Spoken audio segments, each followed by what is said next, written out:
Kalau ini namanya meriam Stimbul. Stimbul.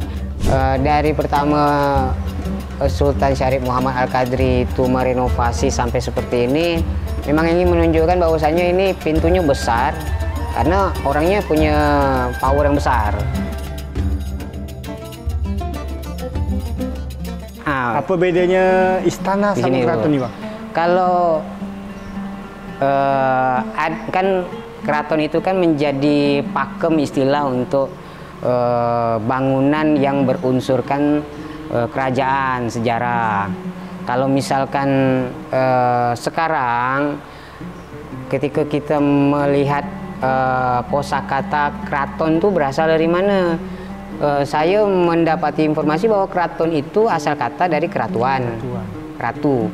Dulu kan di zaman dulu pemerintah Hindia Belanda itu kan diperintah oleh seorang ratu yang bernama Ratu Wilhelmina.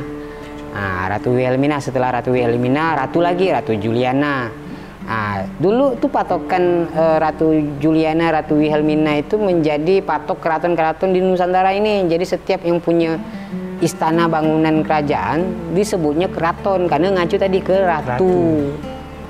Kalau sekarang apakah kita harus mengacu kepada ratu lagi? Kan kita kan udah NKRI, masing-masing punya legitimasi wilayah kekuasaan sejarahnya, dan baliklah lagi namanya. Kalau misalkan sultan ya istana, kesultanan. Nah, apa namanya sultan, institusinya kesultanan, nama bangunannya istana. Nah, kayak Istana Maimun kan. Nah, kalau misalkan balik lagi ke keraton nih, kita ngacunya ke ratu lagi lah. Makanya bahasanya udah ndak cocok dipakai untuk di Pontianak. Ndak tahu lah kalau misalkan wilayah lain mau pakai keratuan tuh terserah. Kalau misalkan saya masih tetap udah mengubah konsep nama lagi dari keraton jadi istana. Karena memang udah ndak berlaku lagi. Menurut saya, kalau ndak tahu lah pakar-pakar yang lain ya. Oke, mana lagi nih? Ini apa nih? Kalau ini Sultan Hamid II. Nah, Sultan Hamid II yang saya sebutkan tadi, peninggalannya, hazanahnya salah satunya lambang negara. Buktinya tadi kan ada tulisan lampiran transkrip rancangan Sultan Hamid II yang disetujui Bung Karno awal-awalnya seperti ini. Nah, sebelum dilukis warna dan dikasih jambul. Nah, ini apa salah satu peninggalan Sultan Hamid II. Artinya kan Garuda Pancasila itu kan yang ngelukisnya orang Pontianak. Orang Melayu. Orang Melayu Pontianak. Nah, gitu. Nah, kalau nggak salah itu istrinya. Sultan Hamid II dengan istrinya orang Surabaya, Indo Surabaya lah. Tapi ada tempias Belanda ini, Bang. Apa Surabaya Eropa Belanda. Jadi dulu tuh Marie van der Leyen tuh lahirnya di Surabaya. Nggak pernah nginjakkan kaki ke Belanda. Nah, gitu. Memang orang Surabaya itu lain, tapi memang keturunannya orang Belanda. Gitu. Peranakan lah ya bahasa orang sekarang ya. Nah, peranakan. Itu. Nah, kamar-kamar, Bang. Kalau kamar, kita mau lihat dulu di depan ada kamar. Oke, sebelum kita masuk ke ruangan yang tadi Bang Hamzah sebut, ini tangga nih ada lantai 2 nih, Bang. Itu apa nih, Bang? Ini balkon lantai 2. Kalau dulu fungsinya juga kamar kerabat-kerabat sultan. Cuman kalau misal sekarang sih udah nggak bisa lagi kita naik. Soalnya takut patah. Tapi masih ada fungsi di dalam atas. Kalau masih sekarang, ya fungsinya mungkin hanya bisa kita lihat instalasi listrik di atas tuh kayak kabel-kabel itu hanya orang-orang yang benar-benar bernyali besar. Takutnya rapuh nih kan. Tipis. Nah, mungkin yang ukuran berat badannya 40-45 masih bisa naik. Kalau udah lebih dari itu susah. Makanya dilarang nih, maka dikunci nih. Dan tidak boleh satupun pengunjung yang boleh naik ke atas. Bukan berarti ada tuahnya, ada kualatnya, enggak. Memang takut jatuh. Nanti bahaya pula. Nah, setelah ini kita masuk kamar. Ini ruang tamu. Sila masuk. Nah, ini kalau misalkan Sultan mau nerima tamu besar, pejabat-pejabat penting lah di sini. Nah, jadi sebelum melakukan acara, di sini duduknya berbincang-bincang. Nah, di sinilah suguhannya. Di sini nih emang ada kaca zaman Sultan Hamid II punya nih. Nah, kaca.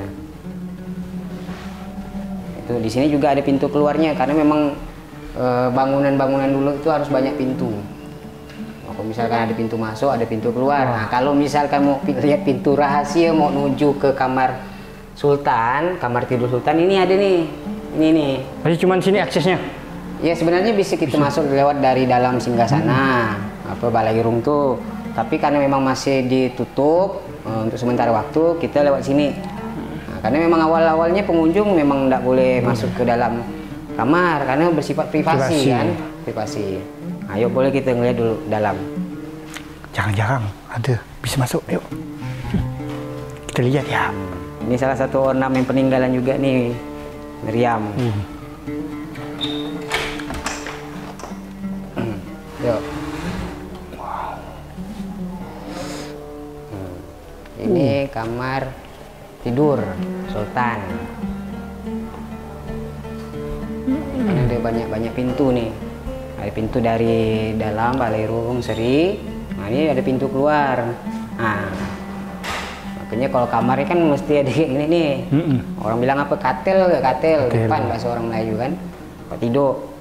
Nah, cuman memang fungsinya memang bukan untuk tidur sih sebenarnya. Sultan jarang tidur sini atau Sultan Melvin jarang tidur sini. Tapi karena pengen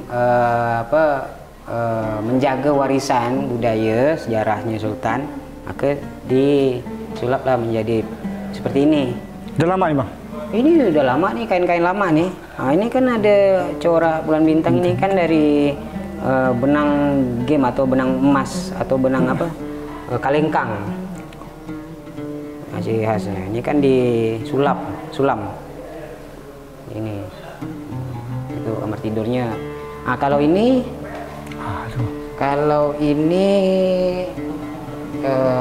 Al-Quran, ini tulisannya Al-Quran tulisan tangan berumur 2 abad oleh Sultan Syarif Abdurrahman Kerajaan Pontianak 1771. Ini peninggalannya udah cukup kuno.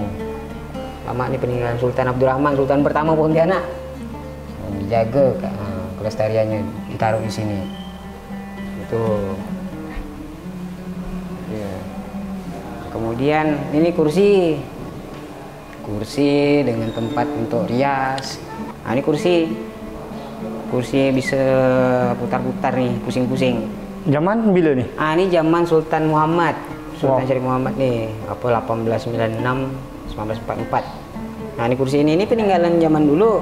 Cuman kalau untuk didudukkan dosa. Karena takut dosa, lapuk. Karena ini kan bawahnya kan bawahnya cuma satu ini aja nih. Walaupun kakinya banyak, takut lapuk. Nah, ini salah satu peninggalan nih tua nih.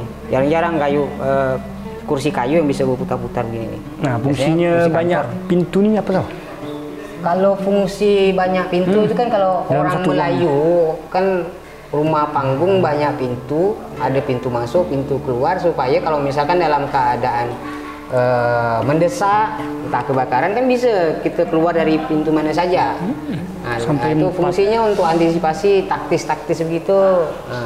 Nah, ini foto besarnya Sultan Syarif Muhammad Al-Qadri. Itu punya gagah beliau pakai tanjak, baju keluk belanga. Ini bendera kesultanan dari zaman dulu tuh. Kesultanan Pontianak tuh bulan bintang. Nah, backgroundnya kuning, bulan bintangnya hijau. Dari zaman dulu lah dia, beginilah dia khasnya. Itu bulan bintang. Nah, ini kalau misalnya dipakainya untuk, kalau dulu sih memang bendera simbol resmi kesultanan. Nah, kalau sekarang ini kan salah satu pendamping bendera kebesaran Indonesia. Nah, cuman yang biasa dipakai itu ini bendera istana. Nah, ini istana. Ini bendera Istana Kadriah. Ini lambang Istana Kadriah nih.